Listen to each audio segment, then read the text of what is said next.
This meeting of the Special Finance Committee for October 23rd, 2025 is hereby called to order. Will the clerk please call the roll? Alderman at Large Keith Larson. Here. Alderman Dan Barrero. Here. Alderman Edward J. Bugg. Here. Vice Chair Carl Franco. Here. Chairman Masiacos is present. And let the record reflect that we also have in attendance Alderwoman Patty Smith and Alderman Jonathan Nunez. Thank you very much, Madam Clerk.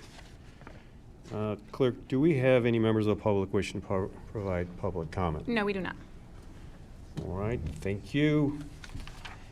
Clerk, would you please read the first item on today's agenda? Item 25-0805, review of the proposed 2026 city budget, fire, communications, and marketing. All right, thank you. Do we have anyone here from the fire department ready to present today?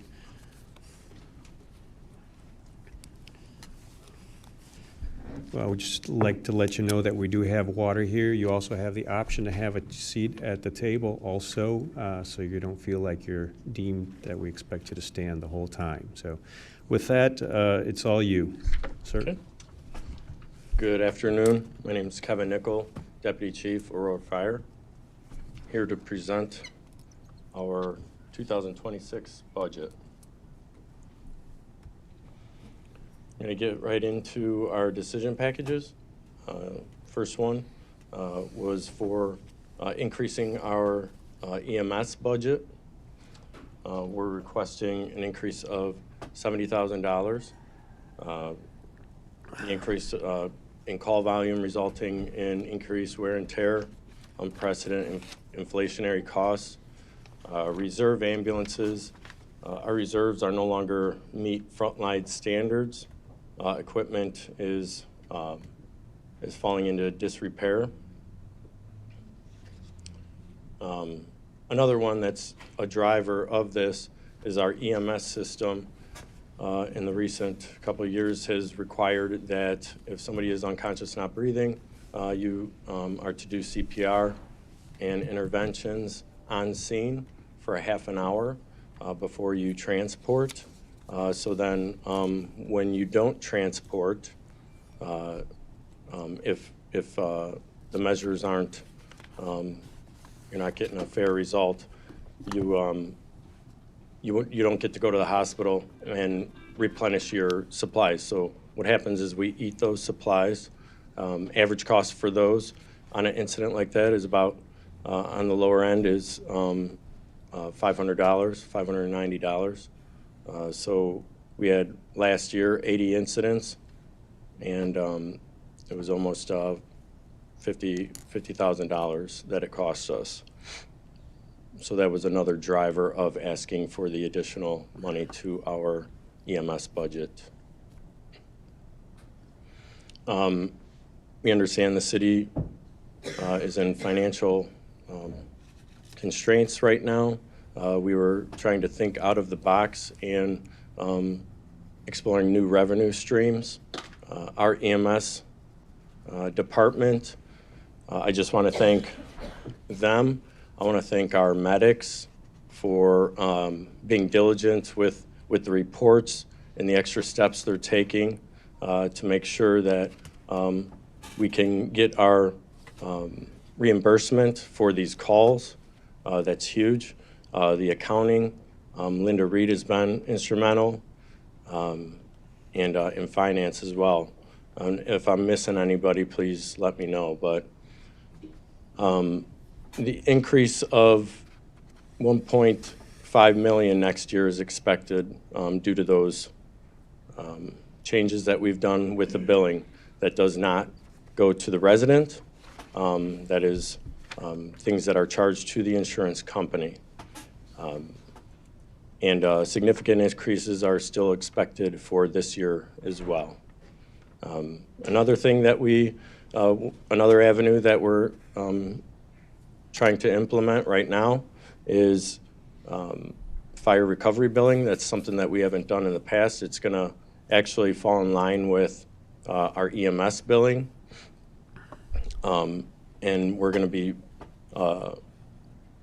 be charging for fire incidents, but it goes to, again, the insurance companies and not our residents. And we could see up to 200,000 next year, and potential of up to 500 after, if that was, they did a analysis of our last year of how much we could bring in, and they said it was roughly $500,000. Decision package number 2. This is for our TEMS team, that is tactical EMS. The current equipment that they have is approaching their expiration date, their protective gear. It's a shelf life of 5 years on that, and it was purchased in 2020. We're asking for $25,000 this year, or this coming year, and then $25,000 in 2027. That's going to be to outfit the 14 members that are on that team. We also had vehicle replacement requests. This is for two ambulances at the cost of $475,000. These wouldn't be delivered until 2027 because of the long lead times. This would be to replace Medic 1 and Medic 5. The high mileage reserve ambulances that meet criteria for replacement, we currently have one of them is at 120,000 miles, and we have another one that's at 140,000 miles. So we're looking to replace those. That 475,000 includes a 5% contingency for any changes made to the design. That's because of the long lead times. When you're talking about 2 years later, there's a lot of things that can change in 2 years. So if we do have to change something in that plan, that 5% should encompass that. This is just a graph I want to show you about all of our ambulances and how much they are running and how much time they're out on the street. You got some of them that are over 3,500 calls a year. So that just tells you how much wear and tear they go through. This here is for emergency management, their decision package of a flood threat recognition system.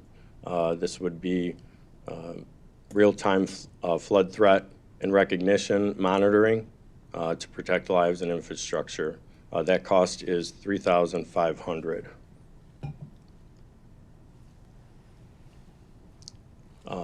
I also wanted to add fire prevention. They did not have any decision packages, and Fire Marshal couldn't be here today also. But if you have any questions on the flood mitigation system, we have Theo here that could assist. Any questions? Oh, okay, I finished. Thank you so much for that. Appreciate it.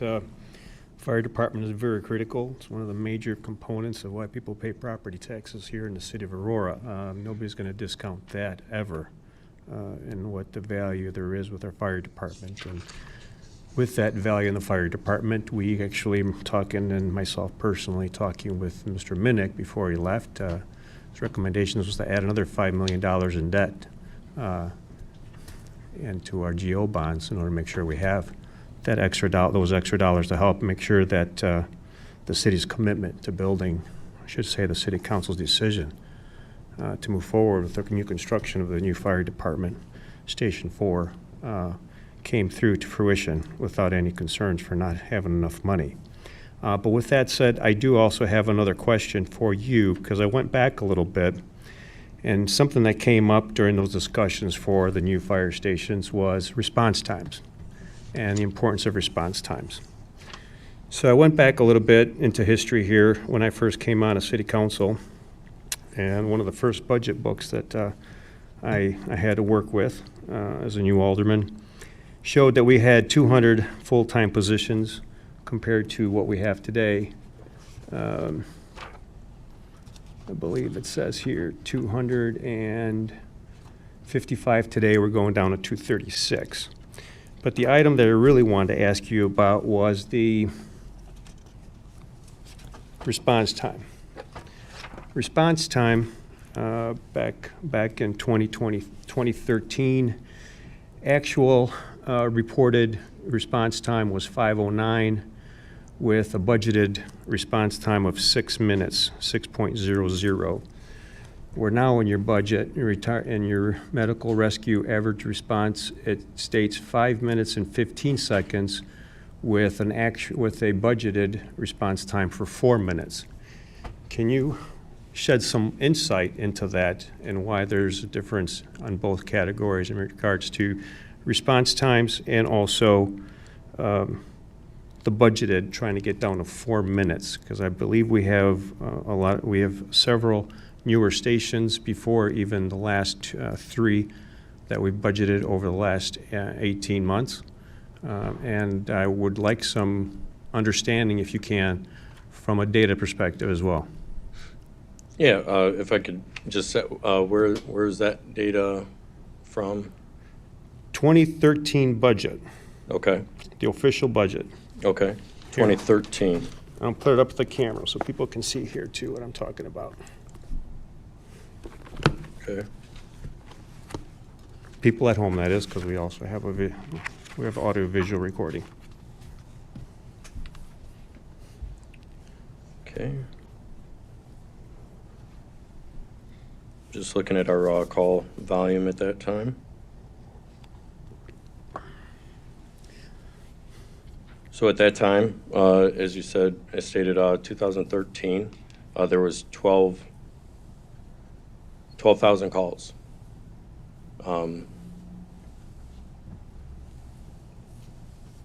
Right now, there's 24,000, so it's doubled in call volume. So when, in regards to response time, when you have that many calls, you got somebody going to the hospital, you got that lag coming in, responding to the next one. So that could be the driver on those response times being different.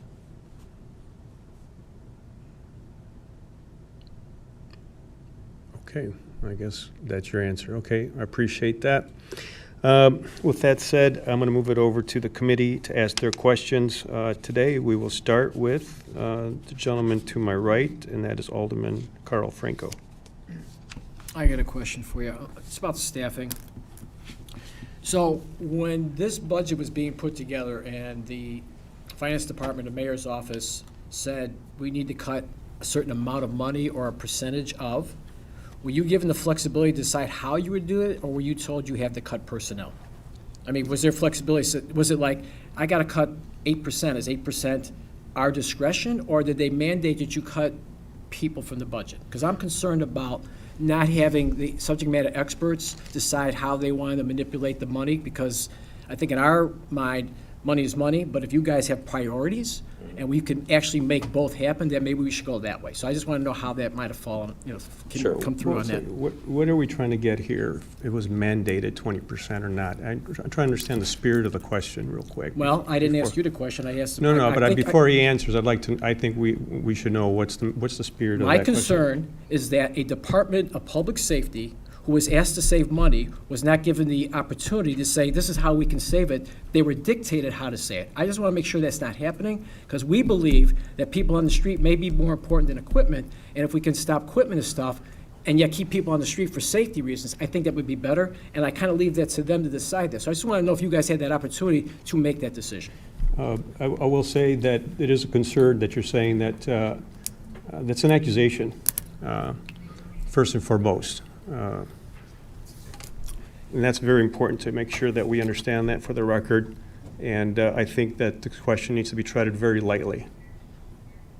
So you're trying to interrupt my question? You think my question is not appropriate? I think after they You answer said it, there's we an might find accusation, it's it's an appropriate. accusation. Well, so what's an accusation? I'm asking them a question to see if they had the flexibility to make the determination on how the cuts were going to be made. I don't think that's a problem. I don't think it's an accusation. I think that's a policy question. Well, And I first might of all, disagree with the policy, but that's the question that well, I'm then asking. I want to ask this. Then first and foremost, we should also ask the question from both sides. We should also be asking it from the Listen, if you want to administrative interrupt my side. speech, then I'll just go I'm home. gonna For God's sit here. sakes, man. No, I asked a relax. question. No, you're It's not very controlling important what I'm because asking. one-sided, all I said was, and listen, and you understand this, we need to have the question from both sides.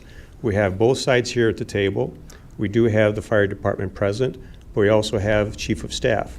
The budget is first and foremost run by and led by, and correct me if I'm wrong, our chief financial officer.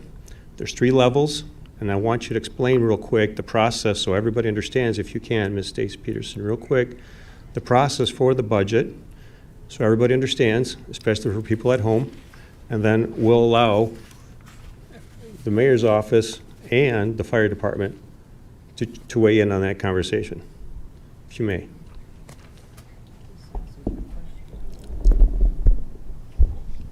Stacy Peterson, Chief Financial Officer. When we start the budget process, we start with the 2025 budget, then we ask all of the department divisions to go in and make their changes to their operational budget. At that time, we also ask for decision packages to be submitted as well. Then we close the process. We then have meetings with each department division, with the mayor's office, to discuss their decision packages, discuss their line items, and we go through and look at past history, and we'll ask for additional information, verify if some of those items really have dollars, because everyone likes to just, you can say, add 3% or so to their budget, but then we also look at what priorities the mayor's office would like to have. Then once we do those meetings, we look at what the potential deficit is and look at projected revenues. We then had asked the department divisions to provide a decrement estimated at 20% so that we could review and assess what would potentially be decremented. And then there were other meetings with the mayor's office. We had gone through the line items, made potential suggestions, and then also discussed it later with the department divisions. And you have several levels, correct? Yes, we Several do levels of have several review. levels. So we Okay. did a comparison. Level 2 is where we had put in the decision packages and the also taking into consideration the potential salary increases based on the union agreements. We do have a couple agreements that are still outstanding that are in current negotiations now.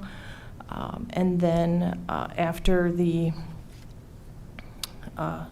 decrements were put in, that is the level 3. And then obviously, once we go through this process, we will have a level 4, which will be the amended budget, which will be the one that actually would be passed in December, that will have any carryovers that have been submitted by the departments, as well as potential late changes. Okay.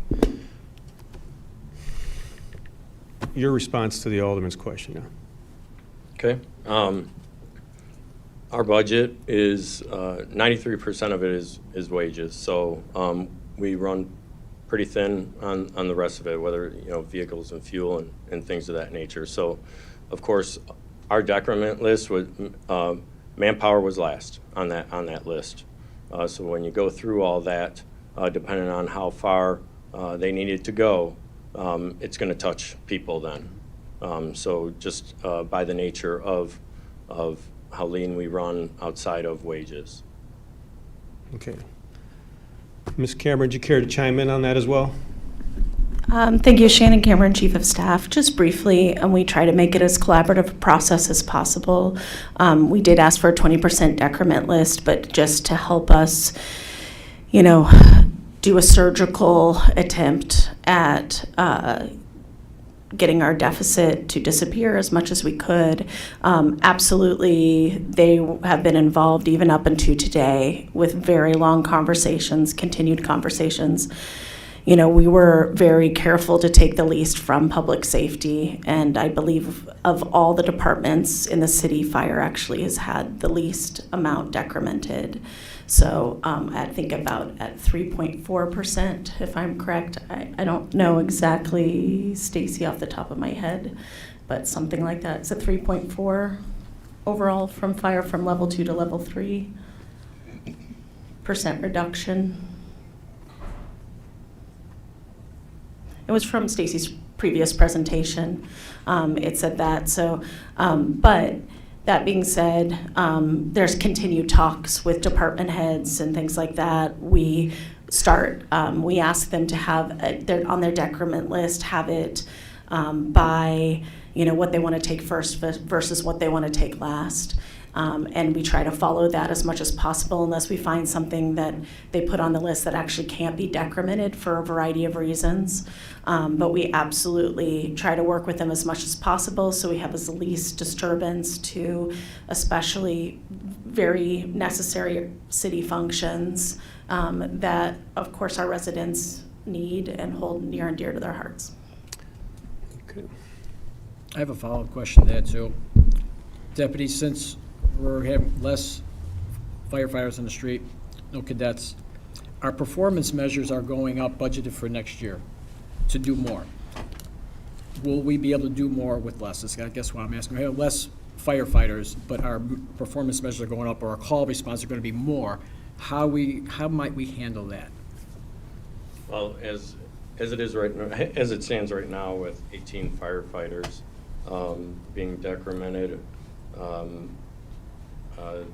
it's going to be phased out. So they're still on right now. So the current staffing right now, we would be able to handle that, and you won't see a effect on services at this time. It wouldn't be till people start leaving and things like that we'd have to work with the mayor's office on next steps to go from there. Okay. All right, thank you. That's all my questions. Alderman Danborough. Thanks, Chairman. I have a couple of questions. So one is the overtime line item 1032. 1 million is budgeted, but the last 2 years you went over that amount, and I was wondering how is that a realistic number, or are you gonna be able to meet that? By nature of it does typically go over that. We do teach CPR and things of that nature to other entities in the city, and that goes back into general fund. So yeah, there are, it is typically goes over 1 million. So that is something that, again, we would have to address with the mayor's office. And then the other question is the station 13 and 4. So when will they be done, and will that impact be in the 26 budget, or will that be more so in the 27 budget? So the Station 13 will be fully operational January 1st is what it's looking like right now, first of the year. Station 4, it's looking like the end of 2026. But the only additional staffing will be for that engine 13 coming up here at the beginning of the year.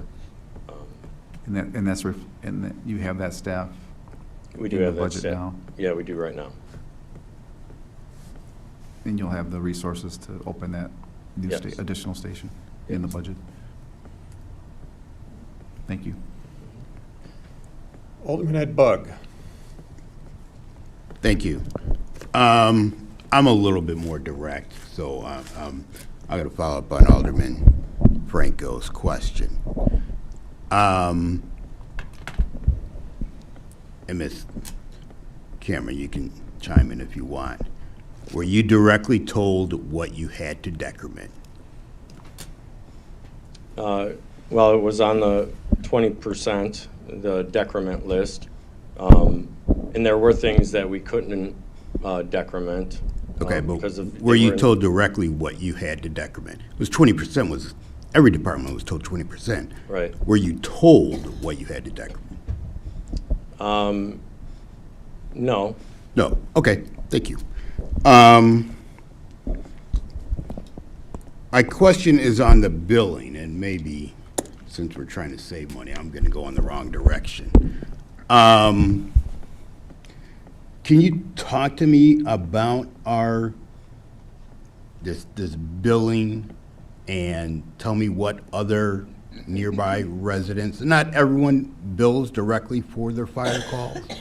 So talk to me about the other cities in our vicinity that do, and just please elaborate, because there's gonna be a lot of questions about that. Yeah, when looking into it, it looked like there was 100 some, just with the one company, there was 100 and some fire departments in Illinois that use just that company for their billing. I know that our suburb of ours to the east, they use, they bill. I think North Aurora does. I want to say a lot of the surrounding ones have been doing it. So this, yeah, it's not something new. It's just something we haven't looked into because, you know, we were careful not to bill residents and it, as far as, you know, getting that, for EMS calls, you can get, there's a larger amount. But as far as administrative and trying to get the money from those types of calls, it, sometimes it's more difficult than it's worth. But with our large call volume, we determined it's definitely worth exploring that. Okay. Well, I appreciate that. We're trying to, you know, quote unquote, balance a budget. That's one thing the municipalities do. When we go down to our conference and walk that hallway with all the vendors, those people usually jump at us. Yeah. And say, hey, take a look at our packet. This is what we're doing with other municipalities. The EMS is easier to quantify. And I definitely understand, and it's important for people to note, if and when we do collect on this, you know, they have to understand what our insurance rates for this department specifically are. Fire department, police department, your insurance is, it was high before, now it's astronomical. So to recoup some of those costs is just becoming necessary. I'm gonna ask the mayor's office, we're gonna need a little bit more data on that portion when we're looking at that, kind of what's happening next door and kind of what they're charging and, yeah. You know, it's a tough time when you have a fire. There's nothing good about having a fire in your house. Zero. I can't think of anything good about it. And so we want to be as gentle as possible when we go down that road. So I'll just say that. Yeah, no, that's fair. And there are communities that don't charge for fires, but they will charge for vehicle accidents. They will charge for hazmat incidents. You could do a set charge, like $500 each call, or you could break it down to the actual call, and that just takes more administrative time.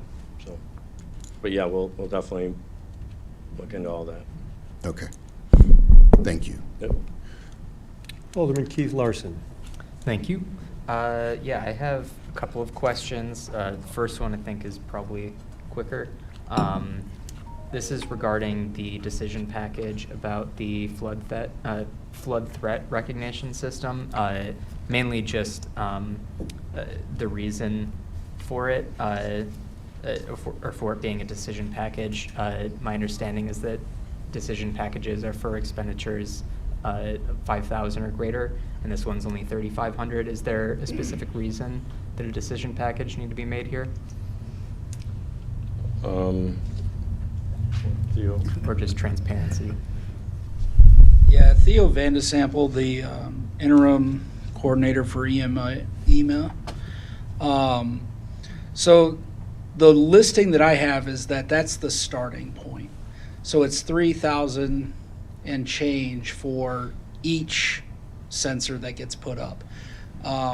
We were looking at hoping to set up 5, but that number goes up with that cost. So that's just the baseline. It's much cheaper than the USGS. We don't have a sensor in the city of Aurora currently. Our closest one is up in St. Charles, which is the only early warning for what comes down from the Fox. We do have sensors that are down by Ottawa and Montgomery, but that's almost after the fact that we would get impacted. So that's why we were looking to increase this. Plus, it does have an insurance support. It lessens the insurance on what I know property owners are going to be incurring, just based off of the National Flood Insurance Program. Okay, thank you. Mhm. And then I had another question, also about the fire billing. I don't know how common this is, but it's definitely a thing with car insurance where some people are uninsured. What would happen in the case where you respond to a fire at a home where they don't have homeowners insurance, or I guess in the case, and I don't know if this happens either, if homeowners insurance would deny the claim? Is that something that we have to pay, or do we pass that on to the resident? We would not pass it on to the resident at all. Okay. We make sure they got the services that they needed, and if they need any assistance. It isn't about, making the dollar on something like that, for sure. But that's something you work with that company, and you kind of give them those guidelines on, and they'll even call you, hey, this one's kind of different. What do you think about this one? So we can make that judgment call on a basis, base by base, case by case basis. So. Okay, thank you. Okay. Alderman Bug, do you want to have a follow-up question? No? No. All right. Do you have a follow-up question? Yeah. Alderman? Well, we'll get to her. I want to make sure the committee asks all their questions before we go to the remainder of the aldermen. Yes, I have one question. That is the 18 firefighters on the decrement list. What functions were they performing, and what impact will that have on response? What kinds of calls will that impact? Well, right now, we have 18 in the academy. They're going to be hitting the streets in about a month here after the academy, and they're going to go into the roving pool and serve just like we do it now. The only problem is when you start getting retirements, then our staffing is going to go lower and lower, and then that's going to be where we got to start having talks on what we're going to do from there. It can be covered by overtime if that's the direction. Nobody wants to not staff a vehicle, but those are details and things that we have to work out when it comes to that. Okay, thank you. Okay, Alderwoman Patty Smith, do you have a question? Yes, thank you, All Chairman. right, you're welcome. Deputy I see that you're also going to be losing a fire training officer. We all realize your profession requires ongoing training. What is the impact of that going to be? Because that's quite concerning. Yeah, no, we do have a training division chief that oversees that position. That position was very important for the academy. We've had a couple academies a year. That's a huge responsibility, and they're doing their practicals, doing their skills, and somebody monitoring that stuff as well. So it's definitely a position that we would want and need, but when it comes down to it, as far as affecting service out to the public, that was one of the things on the list that was taken away. So It's one of those positions where you had to make a choice. You had to choose from somewhere. Okay. Thank you. Okay. Well noted, by the way. All right, well, that is the end of the questioning here for the fire department section of the budget book. Unless there is another presentation by, I'm surprised to find out here, we have an interim. So if he has any additional information or input that he may wish to bring forward and discuss with us, we have a few more minutes for you, or else we're going to move on to the next department. okay, thank you. Nope, all right. Well, with that said, I believe we need to move on to the next communications, I believe, correct? Madam Clerk, it's communications, right? It might be. Okay. Now, welcome, Mr. Tony Martinez. Question, are you going to be doing it for both items or just one? Communications and marketing is one. Right, but are you going to be doing the entire presentation by Yes. yourself? Okay, that's my question. All right. All right. But the team's here also, so. Pardon me? The team is here also, if we have Okay, if the detailed team would care to questions. come up too, we have an extra seat. If you want to sit down too, you can do it from a seating position. Okay.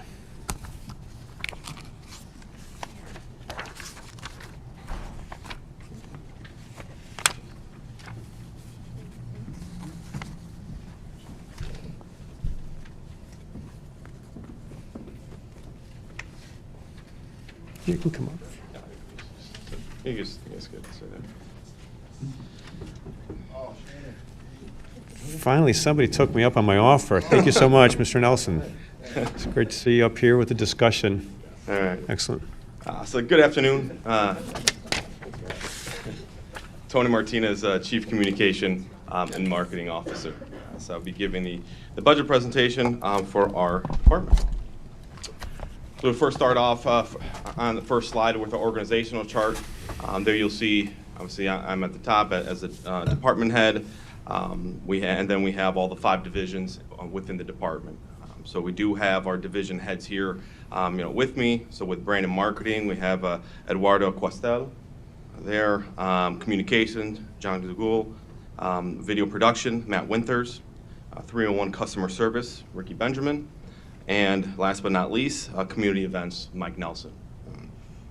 As you note here, this will be the first time starting off the year with community events.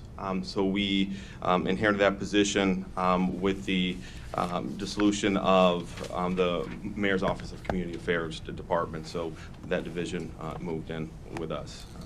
And there you'll see our mission, to inform, connect, and inspire the community of Aurora to become more engaged through innovative strategic communication and marketing initiatives. So as we enter 2026, we're going to refine that mission, obviously with community events now in our department, but that kind of gives us the vision as we go forward in 2026. At this time, I'd like to give just a brief highlight of what was accomplished here so far this year with our department.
So that was just a brief recap of what was accomplished here in 2025.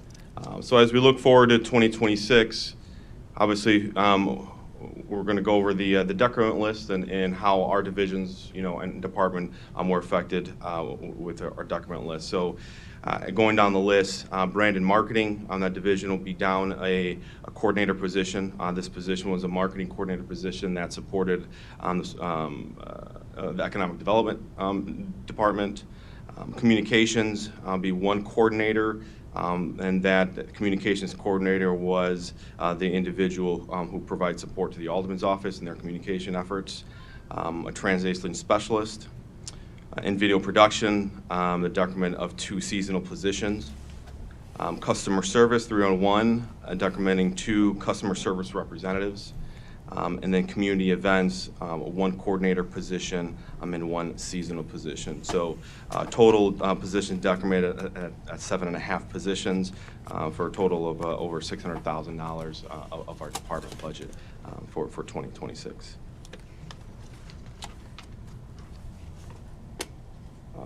There were 2 decision packages right now that are tentatively approved by the mayor's office for our department. The first one is customer service 311 for furniture for the area for our call takers. So I know some of you were in some conversations earlier this year when we were looking at 311 and then possibly remodeling Station 8 where customer service. That total was around maybe $2 million, but obviously that was taken off the docket. But there is definitely a need for furniture for our customer service representatives in that room. There's a lot of desks that's just not functioning. It's really noisy in there. If you've been in there, the high ceilings in that building.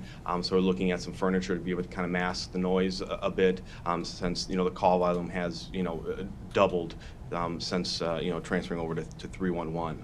So that'll be for the furniture for all the existing call takers that are there.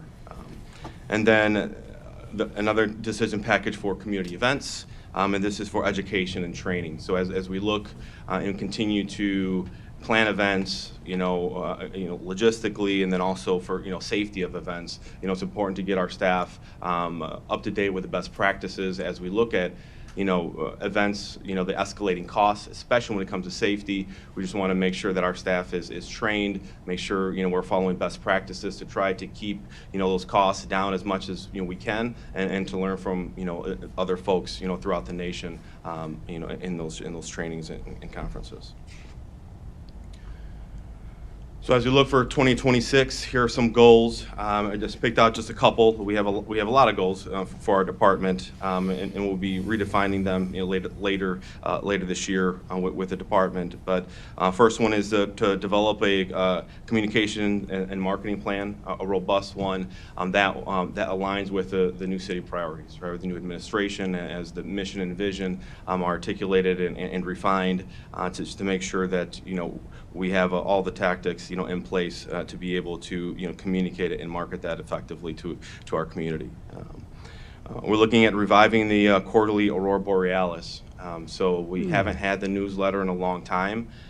So we're looking at even later this year, actually later probably this month or early next month, of doing a full run of the Aurora Borealis, send it out to all our 60,000 plus households, but then on the front cover, if residents still want to receive the physical newsletter, they would have to opt in to receive it. This way, we can try to mitigate future costs, because it is pretty costly to send out to 60,000 households. But we also don't want to miss out on that demographic community that still wants a physical newsletter. So we will have that as an opt-in, and it'll be on a rolling basis. But we'll also post. We'll obviously post it digitally. Every quarter, and it'll be a full run. It'll be 16 pages in English, 16 pages in Spanish. So it'll be a great newsletter, a quarterly, just to keep people informed on the things going on throughout the city. And then another goal for 2026 is to launch the Meet Your Officials on ACTV. So we have increased our programming at ACTV and the TV studio. We also want to give our elected officials a chance, to be on ACTV and utilize the TV studio to whatever, whatever cadence kind of we agree on. So we're looking at really formulating what that plan looks like. So then that way we can just keep the community apprised of things going on in the different, obviously, different wards, and our elected officials getting to know them a little better. And that is the end of my presentation. Thank you, Ms. Martinez. I'm going to say a few things, but I'm going to probably come back as well towards the end. And I mean, this is a compliment. You really know how to market yourself here. This definitely shines, reflects what you're trying to do there with your team, for sure, with this presentation here and the use of digital graphics and whatnot. So I'm looking forward to meet your officials, first and foremost. And looking at what you did here with your presentation, I think maybe I'm interested in doing something similar for the Alderman's Corner. So I might have to turn in my administrative aide and my daughter at home, or to my production assistants, and maybe come up to your floor, do it next time, work with your team. But I will say that you are doing just as good, if not a better job as your predecessor so far. I'm really impressed with how you came here today. So, and we can see that you're always very respectful as well with your dress, and respectful for this process. So with that said, I will start here with my colleagues first, and any questions they may have. Alderman Dambarero. Oh, wow. You raised the bar on the budget presentations. Could be in trouble. Thank you. So I have a couple questions regarding some of the line items. One is 1602, 3220, contracted services. It has $60,000, but doesn't say what it's for. Yeah, so contractor services usually goes really whenever we have, if there are some, if we need to do media buys or, marketing, like for instance, like Luminora, we had to buy some billboards, contracted services there. We have, or if printing costs, printers, wrapping of vehicles. So it's just really just a conglomerate of many services contractually. I would recommend that in budget text, you add some notes in there. Okay, we can do that. Some of the details on that. That one, because that's a pretty large item. Yep. It's not self-explanatory. Then I had a question on the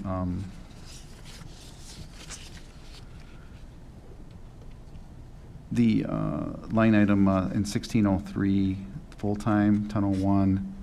So there was some budget positions that were taken out or decremented, but in this case, the budget line item went up. It didn't track with what was happening. Is there an explanation for that? It went up 33,000.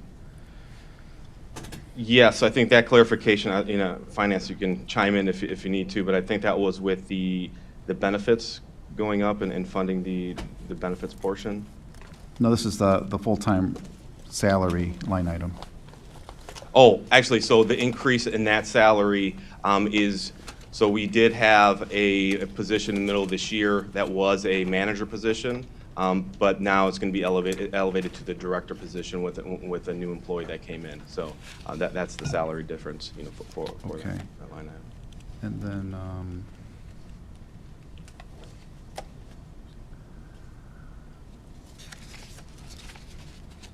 I gotta find my tabs here. I think, yes, the last question I have is a line item in 1605, 4502 subscriptions, and that's 55,000 for a key code free music application. I didn't see that as a decision package, and looks like a new item, so what's the Yeah, so explanation there? we're going to have to change that's one of the descriptions we're going to have to change a little bit, actually. It's that doesn't properly define what those costs are. The subscription costs are everything that's related to the 5th floor. So there's multiple subscriptions that are needed to keep this TV studio going that were never in even this year's budget. That was kind of a small oversight. So, for instance, the playout server. So, obviously, to get our committee meetings out to obviously this Comcast and the YouTube. That's a service. That's an annual service that has always been there when we installed the 5th floor. Maintenance for the board. There's also a live view package too, where we do all of our live events. We go out in the field. So all those subscriptions are a yearly subscription that occur annually, a reoccurring cost, and that total accounts for all of those subscriptions put together. Right, it'd be helpful if you itemize those Yep, we do that. individually. Absolutely. That's all the questions I got. All right, okay. Alderman Carl Franco. Couple questions. I'll start with you, Mike. Because we're cutting public safety a little bit between police and fire, and we have these events that keep us safe, have you had any discussion with them and see if they're going to be able to supply the amount of people to keep us, keep these events running? I have. We have our special event sergeant, Marco Gomez. We chat very often. I think we're approaching next year. Certainly we're going to have to put our heads together. We also submitted a 20% decrement list, and that I think is through all of my event budget lines. We will be working, I think, closer than ever with APD next year and just really making sure that all of our T's are crossed and I's are dotted. I don't anticipate any issues with staffing. I don't, to be honest with you, no. I think we'll be just fine. We've got such a great relationship with them, and really, I mean, we've got ops plans for all of our events that are not going away, and the goal would be to copy, from this year to next year. Okay, all right. And then for the call center, we lost a couple people, and yet some of our goals and performance measures are almost doubling.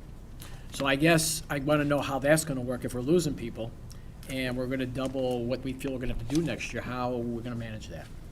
So right now, they're still, evaluating the numbers for 301 so far this year. Obviously, we doubled the call volume, but we also increased staff, and we also increased the hours. So with the reduction of the 2 positions there, we are reducing the hours of customer service and going back to 8 to 5.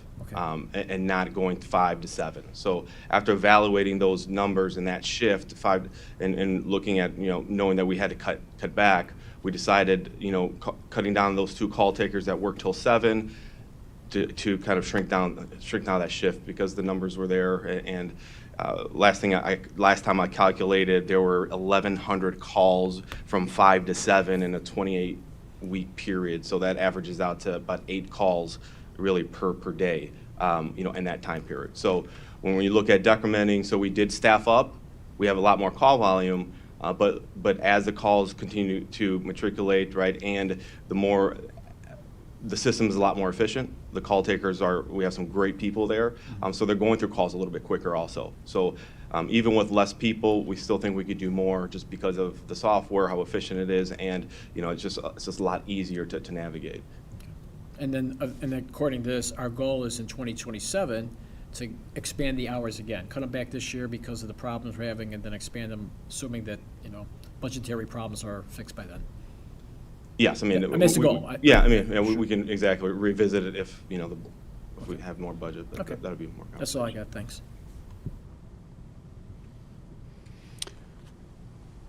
Alderman Keith Larson. Thank you. I have I guess, first question about the Aurora Borealis newsletter. Is that something that aldermen will be able to include some sort of communications in? I guess I selfishly kind of asked that because sending out to all my constituents would be my whole budget, pretty much.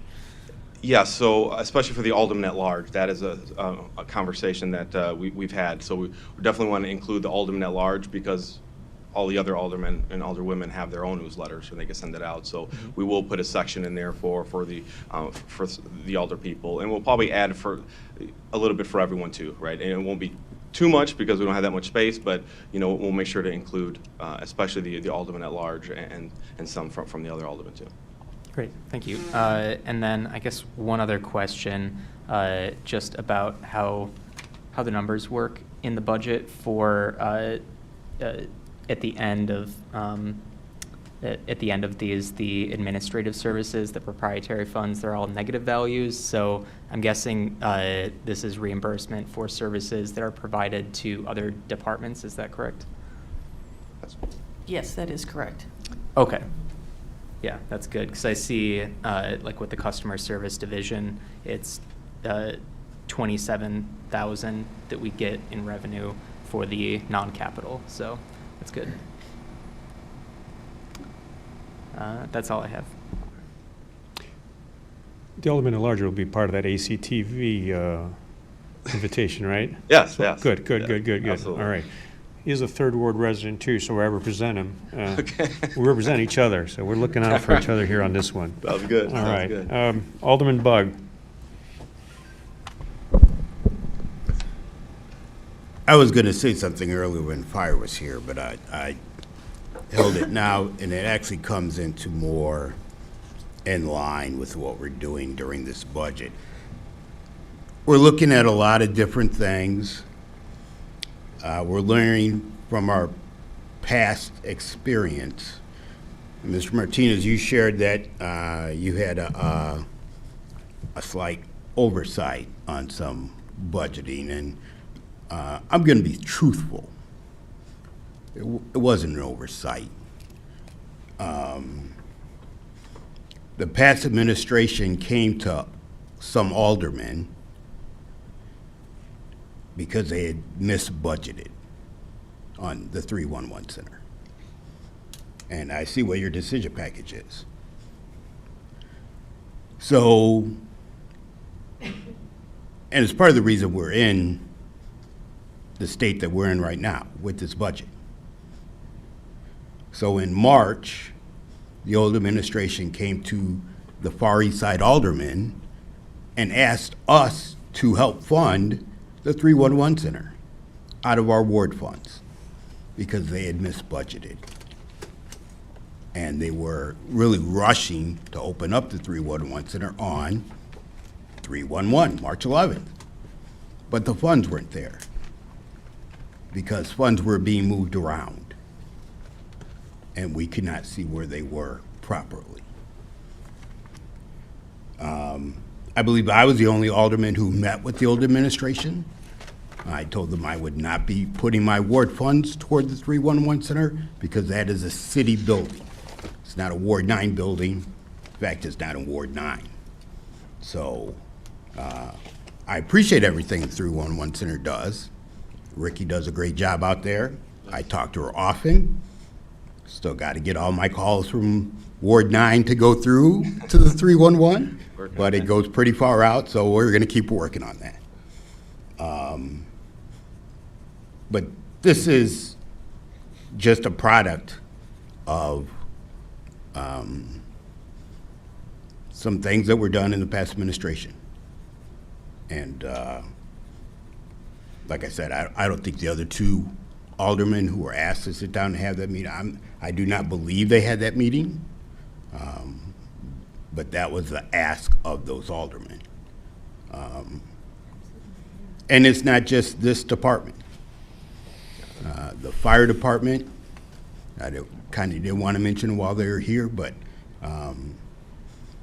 you know, are you going to fund people?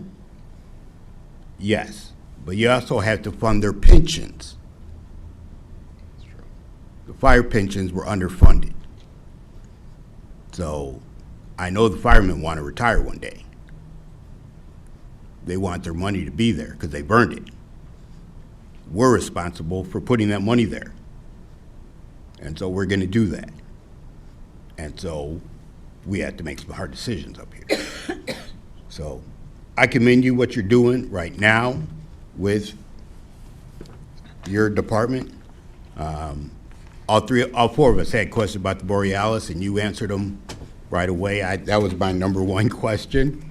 What in the heck are we bringing the Borealis back for with all the social media? But no, you answered it, and I know Katrina Boatwright is happy that some of her seniors who are not on the internet, who do not do that social media and dependent on that Borealis every time, and they're in her ear, they're happy.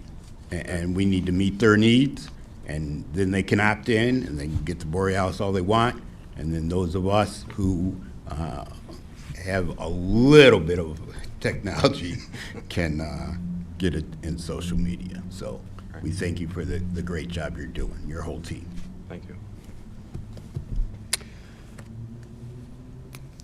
And I have a couple of questions now as well here for you, or maybe just a few comments in regards to what happened this past year, and echo the sentiment of my colleague here from the 9th Ward. But 311, they're doing a great job. Unfortunately, that's the only way I can reach anybody, any department, on the phone here at the city.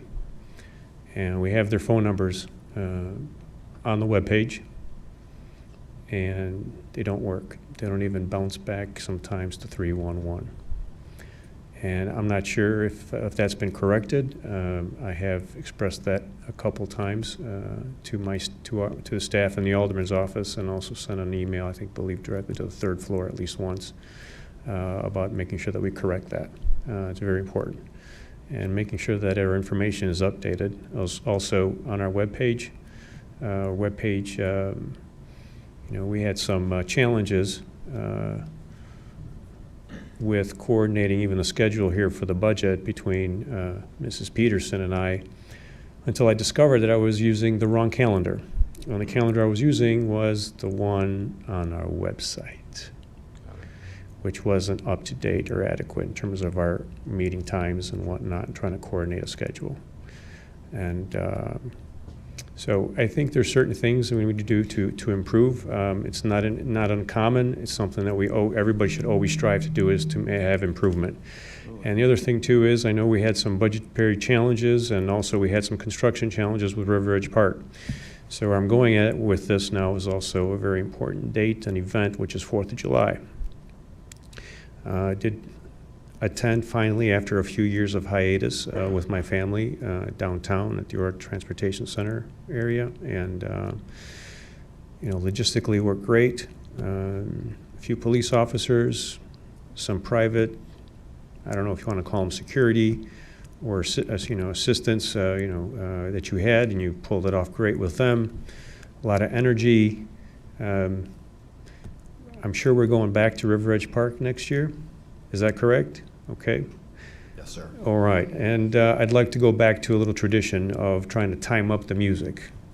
Make sure that the music works with fireworks. Yes. Yeah. Our Because DJ we had, was having a little too much fun that night. I really love the DJ. He's a 3rd Ward resident. God bless him. I think he forgot that the fireworks started. Yeah, I think so. With all that excitement, we all were having a good time with them too. So hopefully this coming year, I know you guys work really hard. You were out there too, literally sweating and moving around, and I commend you for that, and what you're trying to do with, you're trying to do a lot more with a lot less, and it's not going unnoticed. But some of these challenges, I think, are can be ironed out now if we're going back to our traditional way of doing things, especially for 4th of July. So thank you for listening too on that accord. So with that, Alderman Dambrero, do you have another question? Yes, I do. Thank you, Chairman.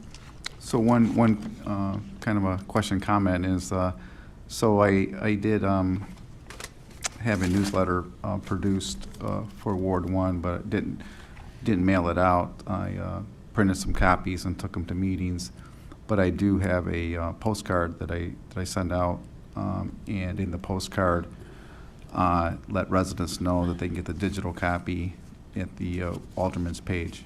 So it might be an option for you to consider. I asked the residents at neighborhood group meetings what they thought, and they didn't think it was worth, spending the money on mailing a newsletter, but they were happy to know they can get it at a meeting or, go to the website. My other question is the furniture at the call center, and just wondering, considering our budget situation, is that something that could be split over 2 years? Just something that, to consider, see if that could be done, if that's possible. And that's all I got. Thank you. Okay, anyone else? Question for Mr. Martinez? Alderman Patty Smith. Alderwoman Patty Smith. Not really a question, but since he started it, I got a counter. I still mail my newsletter out twice a year. Every single time it goes out, I get numerous texts, phone calls, and emails thanking me for it because the residents love it. So I've not stopped it because of that. I also put it on my alderman's page, but it's one of those things, if you love a hard copy, you love a hard copy. And so I'm happy you're doing what you're doing, and you just do you. Okay, I think that's about it, unless anybody else wants to add additional comments here. Ms. Martinez, Mr. Nelson, anyone from your team? Thank you very much. Thank you. But Ms. Peterson, I want to ask you, if we find what may be a scrivener's error in the book, do you want to do this conversation towards the end, reconciliation, or we just do it offline in the book, if there's something that just grammatically doesn't seem right? How would you like to proceed? We can just take an email and All right, go through the okay. process that All way. right, fantastic. It's a big budget, and I just found something, and I thought we just polish it up, which is fine. So thank you very much, one and all. If there are no questions, entertain a motion to adjourn. So moved. Second. A motion by Alderman Carl Franco, a second by Alderman Dan Barrero. All those in favor? Aye. All opposed? Motion passed 5-0. Thank you one and all very much. We'll see you next week, Tuesday at 4:00.